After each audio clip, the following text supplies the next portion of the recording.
Idéalement lancé en ce début de saison avec 2 victoires en 3 matchs, le PAOK veut démontrer qu'il est capable de passer un cap dans les mois à venir. Et cette réception de Montpellier qui compte autant de succès est un bon test. Et ce sont donc les Aixois qui entament les débats.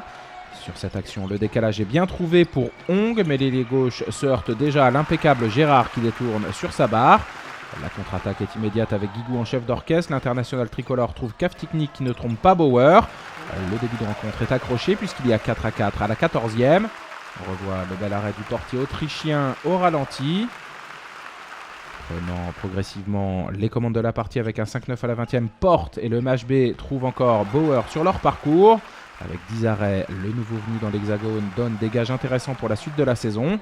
Malheureusement, cela n'est pas suffisant pour les locaux puisque Gréby a le bras chaud et que Montpellier sait faire la différence quand il le faut.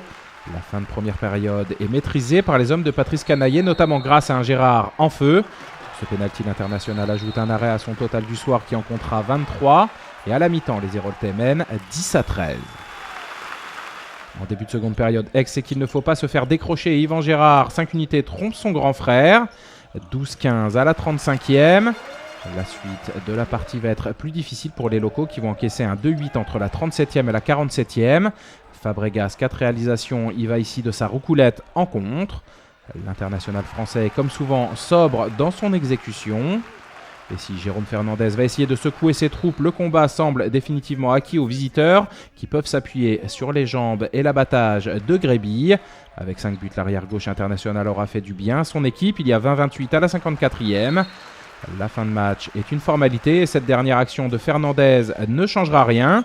Score final 22-31. Aix tombe face à plus fort et tentera de se relancer la semaine prochaine en accueillant Toulouse.